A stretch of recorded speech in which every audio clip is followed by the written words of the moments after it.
Good morning guys. आज हम जानने की कोशिश कर रहे हैं types of chromosome. Okay, we try to understand a types of chromosome. Okay, so we know that the chromosomes are basically found inside the nucleus.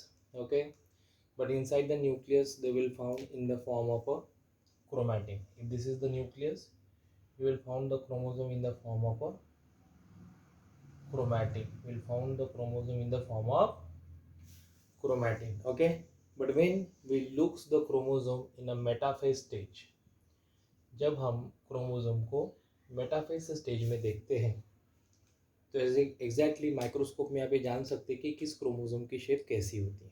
ठीक है, इसके लिए सेल को मेटाफेज में अरेस्ट करना पड़ता है कुछ पर्टिकुलर केमिकल्स को डाल के। ठीक है, तो आज हम क्या जानने वाले हैं? आज हम ये जानने वाले हैं कि क्रोमोसोम्स जो होते हैं सेल्स में वो कितने प्रकार के होते हैं और उनको किस हिसाब से क्लासिफाई किया जाता है। ठीक है, I hope you know about the genome. Genome is nothing but A complete haploid set of a genome found in the organism. Okay, and a single human is approximately have at least 2 meter long DNA. And to this 2 meter long DNA, okay, इतना DNA कितने chromosome में होता है? 46 chromosome में, of which 23 came from our father and 23 came from our mother. अब हम ये जानने जा रहे हैं कि टाइप्स ऑफ क्रोमोसोम कैसे होते हैं। What are the types of chromosome? So just come to the chromosomes. Now we are understanding the types of chromosome on the basis of position of centromere. Centromere की position के हिसाब से, centromere की position के हिसाब से हम जानना चाह रहे हैं कि साइज या फिर ये जो क्रोमोसोम के टाइप्स कौन से वो। ठीक है, so to understand that let's consider first this chromosome. Okay, so you find that कि यहाँ पे जो सेंट्रोमियर है वो एकदम मिडल पोजीशन पे है ना। सेंट्रोमियर कहाँ पे है? मिड पोजीशन पे है। ये मिड पोजीशन हो गई सेंट्रोमियर की। ओके, तो मिड पोजीशन में होता है सेंट्रोमियर। अगर मिड पोजीशन में होता है तो ऐसे क्रोमोसोम को क्या कहेंगे हम? मेटासेंट्रिक। क्या कहेंगे? मेटासेंट्रिक, जिसमें दोनों आर्म क्रोमोसोम के। अब इस क्रोमोसोम को अगर हम देखना चाहेंगे तो ये एक क्रोमोसोम है और उसमें दो क्रोमैटिड है। एक क्रोमोसोम है यहाँ पे और दो क्रोमैटिड है। देखिए ये हो गया एक chromatid complete, this is one complete chromatid, this is one complete chromatid, and each chromatid have two arms. This one is the p arm, this one is the q arms. Okay, अब यहाँ पे p arm और q arm दोनों same है। Centromere middle position पे है। अगर ऐसा होता है तो ऐसे क्रोमोसोम को हम क्या कहेंगे? Metacentric. Okay, so we will write here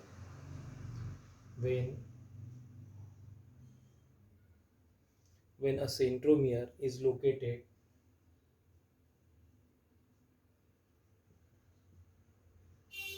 at mid position, mid point of chromosome, mid position or at mid point पे अगर रहता है तो हमें उसको मेटासेंट्रिक क्रोमोसोम कहना है। क्या कहना है? मेटासेंट्रिक क्रोमोसोम कहना है। इसके बाद हम जानते हैं एक्रोसेंट्रिक के बारे में, सॉरी सब मेटासेंट्रिक के बारे में। Try to understand the sub metacentric. Now अगर सेंट्रोमियर मिड पॉइंट के नज़दीक है पर एग्जैक्टली मिड पॉइंट पे नहीं, मिड पॉइंट के नज़दीक है लेकिन एग्जैक्टली मिड पॉइंट पे नहीं है, ओके, तब ऐसा क्रोमोसोम जो होता है उसको हम सब मेटासेंट्रिक क्रोमोसोम कहते हैं। ठीक है, क्या कहेंगे उसको? Sub metacentric chromosome. So what we should write here? When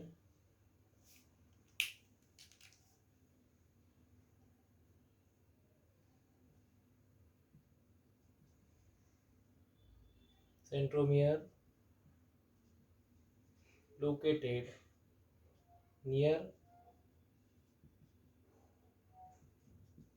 mid point, जब वो मिड पॉइंट के पास है centromere, okay, when the centromere is located near a mid point of chromosome,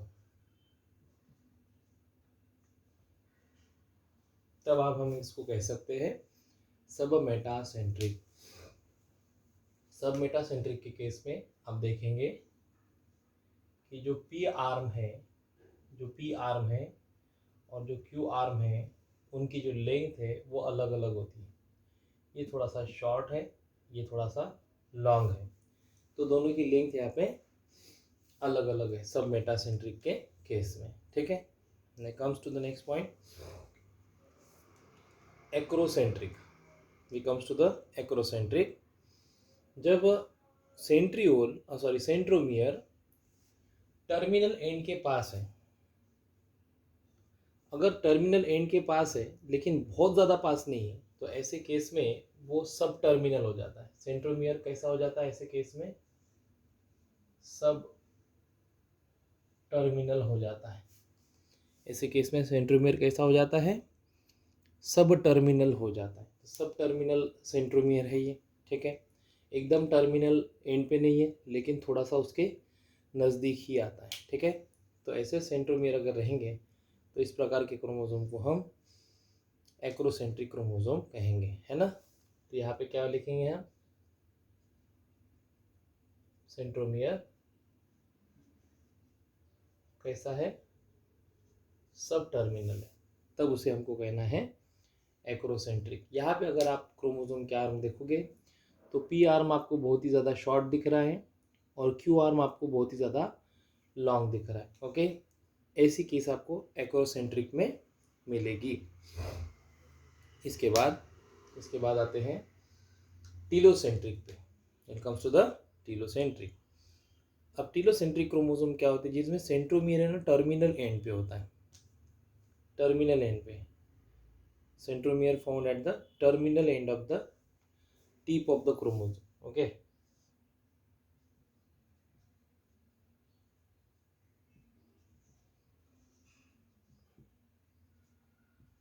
तो ऐसे केस में टर्मिनल पे होना चाहिए सेंट्रोमियर, तब उसको हम टीलोसेंट्रिक क्रोमोसोम कह सकते हैं। Then we call it as a telocentric chromosome. तो अब यहाँ पे देखिए, अभी जो टीलोसेंट्रिक क्रोमोसोम ये हो गया उसका long arm, Q arm is long. Even in the case of the acrocentric Q arm is long. आप देख पा रहे क्यू आर्म बहुत बड़ा है यहाँ पे। तो जो एक्रोसेंट्रिक और टीलोसेंट्रिक क्रोमोसोम है वहाँ पे क्यू आर्म बहुत बड़े होते हैं और पी आर्म जो होते हैं बहुत शॉर्ट होते हैं, ठीक है। अब जब हम ये जान चुके टाइप्स ऑफ क्रोमोसोम क्या हैं, किस प्रकार के रहते हैं, तो हम ये भी जान लेते हैं कि what is the arm ratio. What is arm ratio, okay.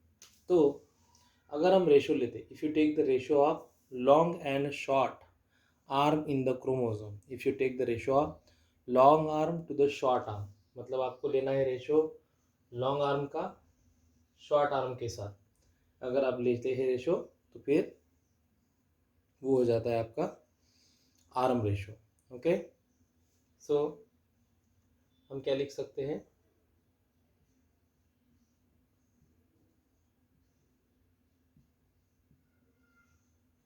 Length of ratio ही लेना है। किसका लेना है? लॉन्ग आर्म का रेशो लेना है शॉर्ट आर्म के साथ। Long arm to short arm, ratio of length of long arm to a short arm is arm ratio.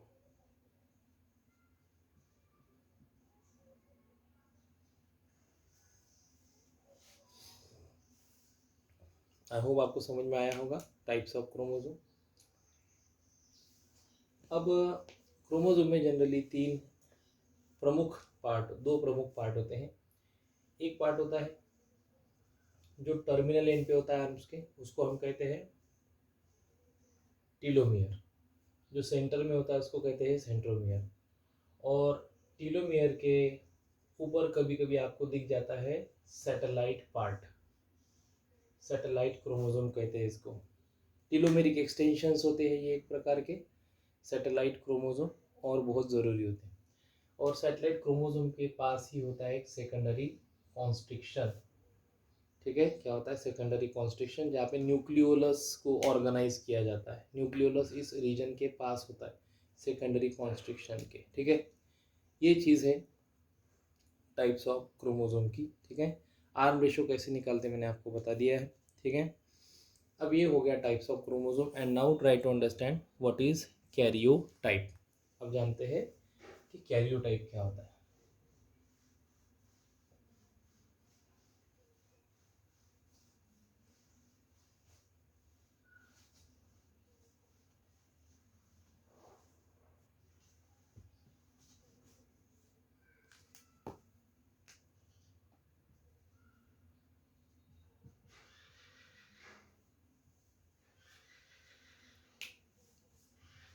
Karyotype, karyotype जो होता है, we can say easily this is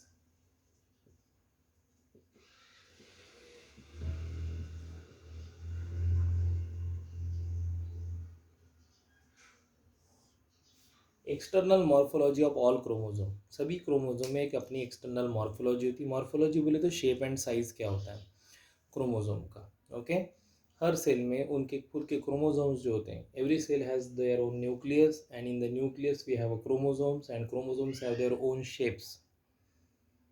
okay,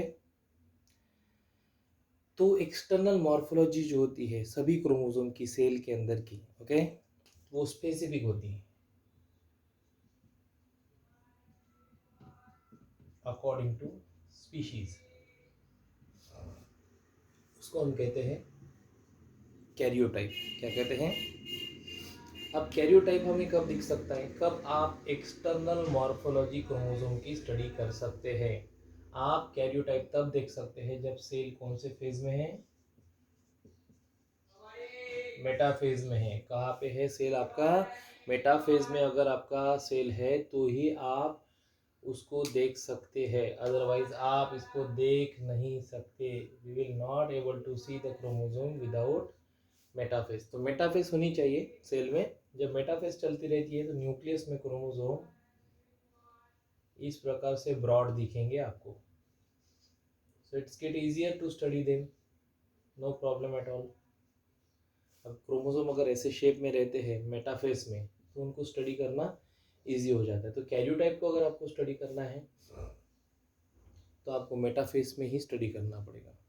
okay, now अब हम karyotype में क्या क्या स्टडी करते हैं उसके बारे में जान लेते हैं। व्हाट आर द फैक्टर्स और what are the parameters we are studying in the karyotype. We try to understand those parameters. Okay, उन पैरामीटर्स के बारे में जानने की कोशिश करते हैं। कौन से पैरामीटर?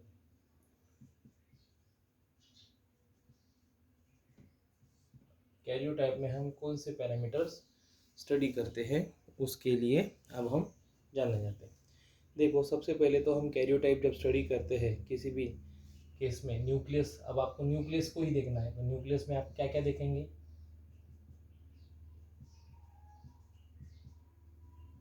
पहले तो नंबर ऑफ क्रोमोसोम कितने हैं उस न्यूक्लियस में। ठीक है, फिर उसमें पाए जाने वाले सभी क्रोमोसोम की रिलेटिव साइज क्या होती है। तीसरा बात, उसमें पोजीशन ऑफ सेंट्रोमियर कैसी है,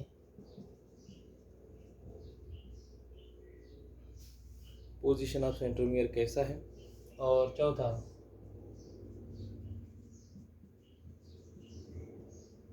लेंथ ऑफ आर्म कैसा है, what is the length of arm. और पांचवी चीज, सेकेंडरी कॉन्स्ट्रक्शन कैसे है।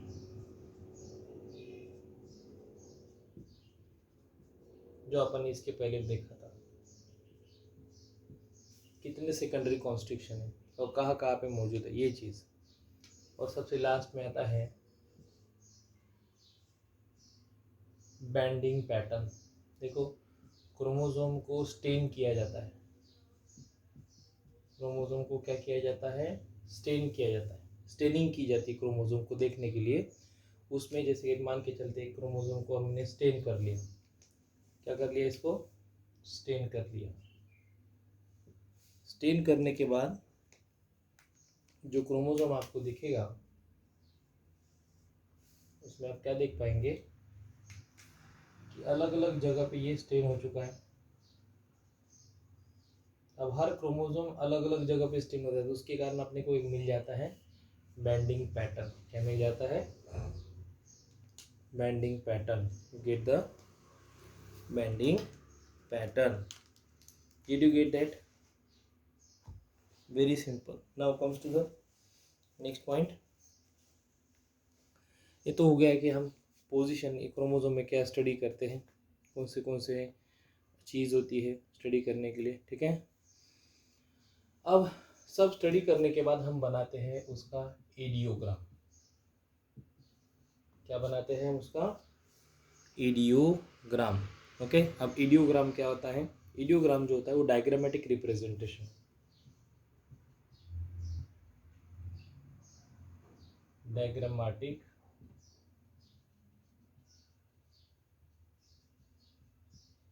रिप्रेजेंटेशन ऑफ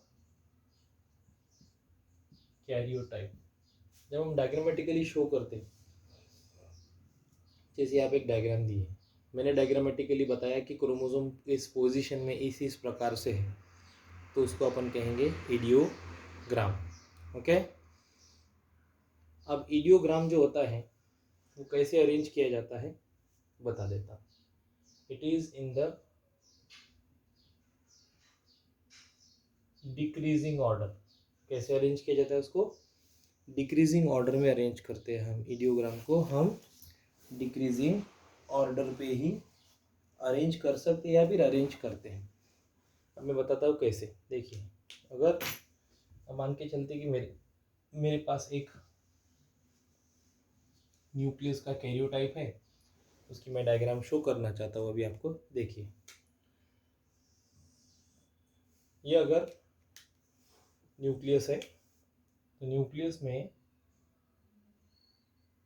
क्रोमोसोम इस प्रकार से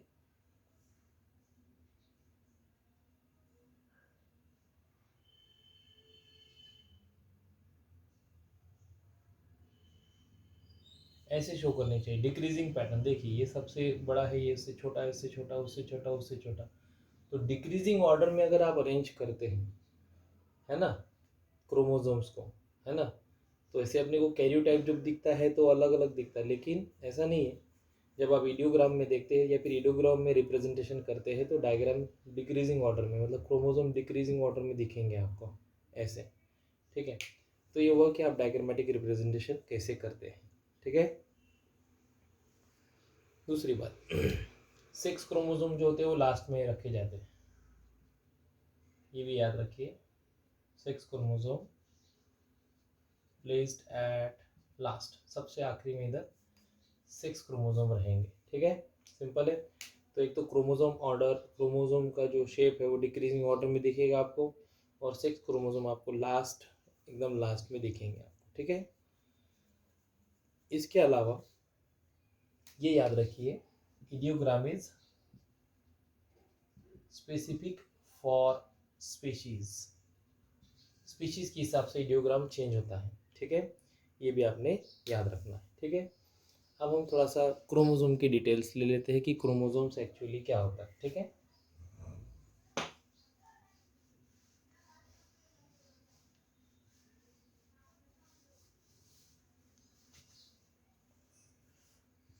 We try to take the details of the structure of chromosome.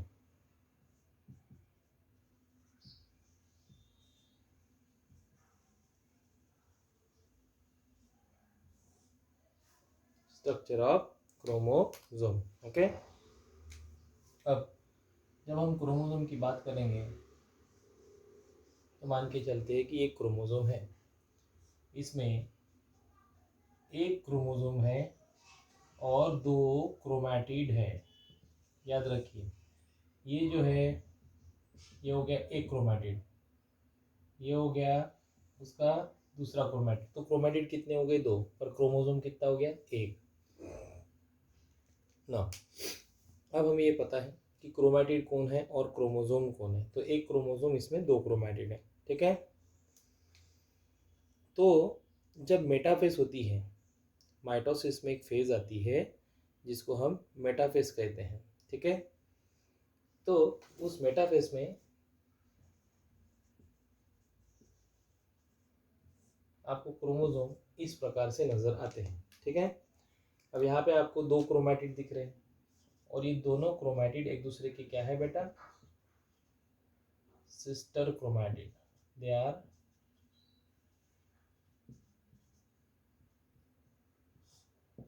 Sister chromatid of each other, एक दूसरे के वो क्या है, सिस्टर क्रोमैटिड की। दो से सिलिंड्रिकल स्ट्रक्चर जो आपको नजर आ रहे, this cylindrical structure are actually the sister chromatid of each other, okay. Now this two, ये दोनों जो है, दोनों सिस्टर क्रोमैटिड जो है, ये और ये वाला और ये वाला, तो ये सिस्टर ये क्रोमैटिड और ये क्रोमैटिड दोनों एक दूसरे के सिस्टर क्रोमैटिड है और एक वो कॉमन पॉइंट को ज्वाइन करते हैं जिसको हम कहते हैं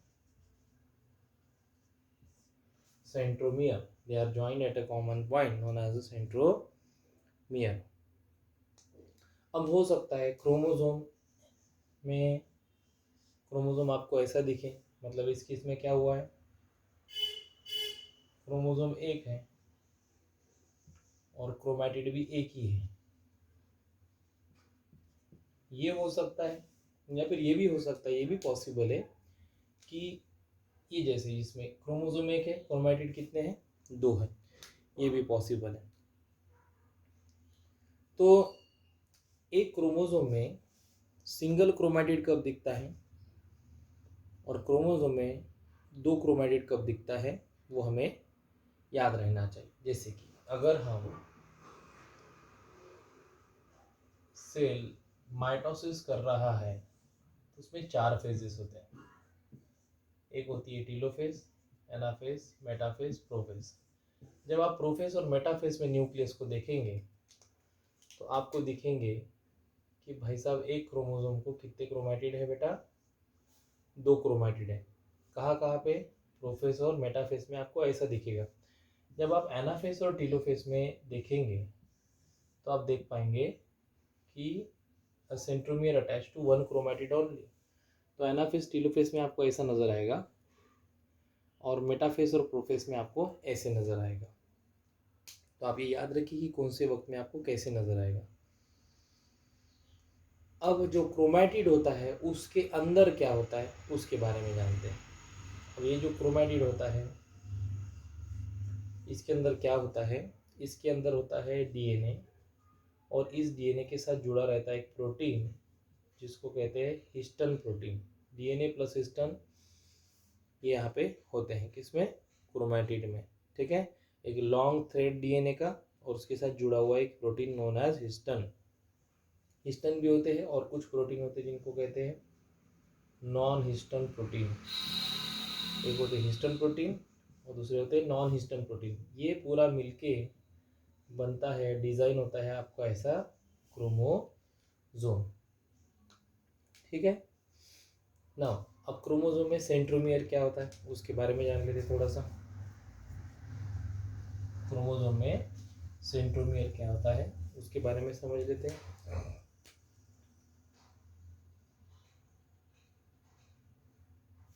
सेंट्रोमियर क्या होता है, अब हर क्रोमोसोम जो होता है प्रोफेस और मेटाफेस में, है ना,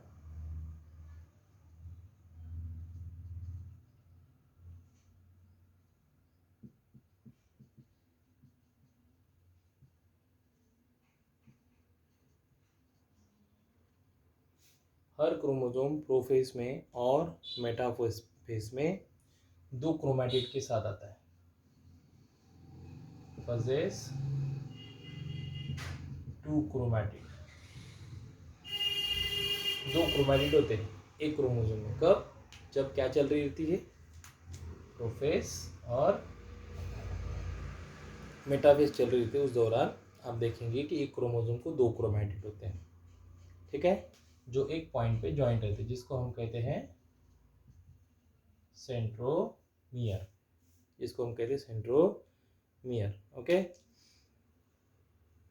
अब आपको ये तो पता है कि हो सकता है कि सेंट्रोमियर दो क्रोमैटिड को एक साथ अटैच कर रहा है, या फिर उसके पास एक ही है क्रोमैटिड, दोनों चीज़ें पॉसिबल है।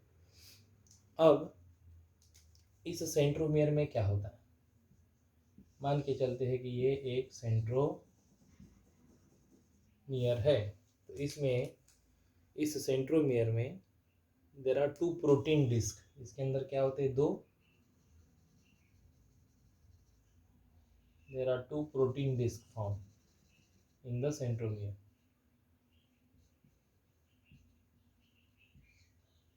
क्या कहा इनको हमने, प्रोटीन डिस्क। प्रोटीन डिस्क को हम एक नाम से जानते हैं, इसको कहते हैं kinetochore, that is what we called as a kinetochore. तो ये जो प्रोटीन डिस्क होते हैं इनको क्या कहते हैं, काइनेटोकोर कहते हैं। ठीक है, अब जो काइनेटोकोर होते हैं यहाँ पे स्पिंडल फाइबर अटैच होते हैं। क्या अटैच होते हैं यहाँ पे, स्पिंडल फाइबर अटैच होते हैं। क्या अटैच होते हैं, तो जब क्रोमोसोम डिवाइड होता है ना, तो स्पिंडल फाइबर अरेंज होते हैं। तो वो जो स्पिंडल फाइबर होते हैं वो सेंट्रोमियर को तो जरूर बाइंड करते हैं, लेकिन सेंट्रोमियर में कहाँ पे बाइंड करते हैं, they are binding to the protein disc known as a kinetochore, वहाँ पे जाके ये बाइंड करते हैं। ठीक है, now at the region of centromere chromosomes are comparatively narrower. ठीक है, अब आप देखिए जहाँ पे सेंट्रोमियर होता है ना, वहाँ पे क्रोमोसोम थोड़ा सा नैरोअर हो जाता है, क्रोमोसोम बिकम नैरोअर, थोड़ा सा नैरो हो जाता है। देखिए अब ये ऐसा क्रोमोसोम देखिए, है ना, ये उसके ऊपर के आर्म और नीचे के आर्म, और यहाँ पे देखिए इस जगह पे, तो अगर इसकी ब्रॉडनेस देखी जाए, इसकी ब्रॉडनेस देखी जाए, तो ये सबसे शॉर्ट हो जाता है ना। तो centromere is the region where the chromosomes become narrower, chromosome वहाँ पे नैरो हो जाते हैं। Keep this thing in a mind. ठीक है, तो जिस रीजन पे सेंट्रोमियर, मतलब सेंट्रोमियर ऐसा रीजन है जहाँ पे क्रोमोसोम कंपैरेटिवली नैरोअर होते हैं दूसरे क्रोमोसोम के पार्ट से।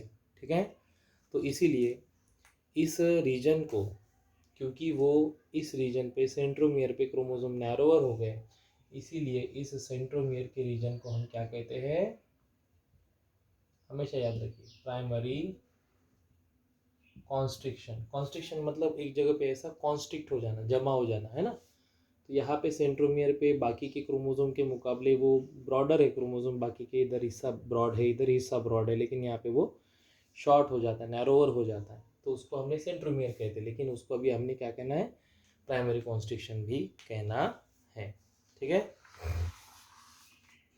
देन अब क्रोमोसोम में प्राइमरी कॉन्स्ट्रिक्शन तो होता ही है, लेकिन क्रोमोसोम में सेकेंडरी कॉन्स्ट्रिक्शन भी होता है। ठीक है, तो अगर ऐसे होता है तो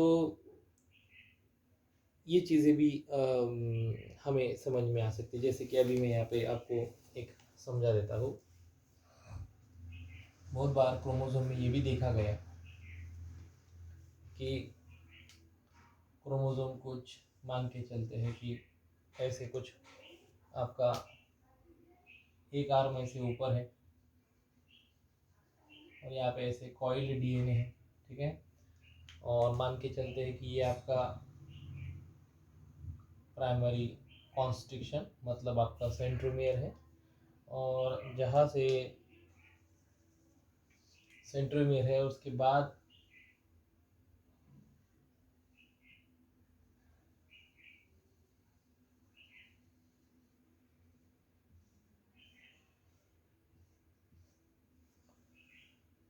प्राइमरी कॉन्स्ट्रिक्शन हो गया। अब बहुत बार क्या होता है, कुछ अलग अलग दूसरी जगह पे भी क्रोमोसोम क्या हो जाता है, शॉर्ट हो जाता है, नैरोअर हो जाता है। फिर ऐसे जो रीजन होते हैं क्रोमोसोम के, उनको कहते हैं हम सेकेंडरी कॉन्स्ट्रिक्शन, क्या कहते हैं इनको हम, सेकेंडरी कॉन्स्ट्रिक्शन, अगर ऐसी चीज़ें पाई जाती है तो ना। तो अभी ये भी समझना ज़रूरी कि सेकेंडरी कॉन्स्ट्रिक्शन क्यों है, ठीक है। अब जैसे कि अगर मान के चलो, अगर आपने क्रोमोसोम को स्टेन किया, अगर आपने क्रोमोसोम को क्या किया, स्टेन किया, तो क्या होता है, स्टेनिंग आपकी यहाँ पे होगी, इधर भी होगी, इधर भी होगी, लेकिन ये जो पर्टिकुलर प्लेस है जिसको आप सेकेंडरी कॉन्स्ट्रिक्शन बोल रहे हैं, the one to you called as a secondary constriction, वहाँ पे स्टेनिंग होती नहीं है। मतलब ये रीजन कैसा रहता है, नॉन स्टेनिंग रीजन रहेगा। ये रीजन कैसा रहेगा, it will be a non staining region रहेगा ये, ठीक है। और ये रीजन कभी भी अपनी जगह बदलता नहीं है, मतलब इसकी लोकेशन कैसी होती है, कांस्टेंट होती है। लोकेशन कैसी होती है, एक पर्टिकुलर कांस्टेंट लोकेशन पे ही ये पाया जाता है, ठीक है। तो सेकेंडरी कॉन्स्ट्रिक्शन को और एक अलग से नाम है, जैसे प्राइमरी कॉन्स्ट्रिक्शन बोले तो हम सेंट्रोमियर कहते हैं, वैसे सेकेंडरी कॉन्स्ट्रिक्शन जो होता है उसको NOR कहते हैं, न्यूक्लियोलर ऑर्गेनाइजर। क्या कहेंगे इसको, न्यूक्लियोलर ऑर्गेनाइजर रीजन, ठीक है। क्या कहेंगे इसको, न्यूक्लियोलर ऑर्गेनाइजर रीजन। तो मुझे बताइए अभी सेकेंडरी कॉन्स्ट्रिक्शन क्या है, हमारे पास समझ के चलो 23 पेयर ऑफ क्रोमोसोम है, मतलब हैप्लॉइड सेट में हमारे पास 23 क्रोमोसोम होता है। तो हर क्रोमोसोम में ऐसे सेकेंडरी कॉन्स्ट्रिक्शन दिखेंगे क्या आपको, बिल्कुल नहीं। सेकेंडरी कॉन्स्ट्रिक्शन कहीं कहीं पे ही दिखते हैं, हर जगह पे आपको सेकेंडरी कॉन्स्ट्रिक्शन दिखते नहीं है। तो आप याद रखें अभी सेकेंडरी कॉन्स्ट्रिक्शन कौन से क्रोमोसोम में दिखते हैं, ह्यूमन के केस में, ह्यूमन केस में, ठीक है। ह्यूमन के केस में chromosome number 13, chromosome number 14, chromosome number 15, chromosome number 21 and chromosome number 22, ये वो क्रोमोसोम है जहाँ पे आपको क्या दिखेगा, सेकेंडरी कॉन्स्ट्रिक्शन दिखेगा, ठीक है। याद रहेगा आपको ये चीज़, सिंपल है। तो इस प्रकार से सेकेंडरी कॉन्स्ट्रिक्शन होता है, ठीक है। अब मैं आपको ये बता देता हूँ कि एक्चुअली में जब हम सेकेंडरी कॉन्स्ट्रिक्शन को देखते हैं तो कैसे दिखता है, उसका मैं एक आपको डायग्राम ड्रॉ करके देता हूँ, ठीक है, ताकि आपके दिमाग में वो बात अच्छी तरीके से बैठ जाए, ठीक है। या फिर मैं आपको डायग्राम आपके लिंक पे सेंड कर दूंगा, ठीक है, आप डायग्राम को ड्रॉ कर लेना। अब हम और दूसरे कुछ पार्ट होते हैं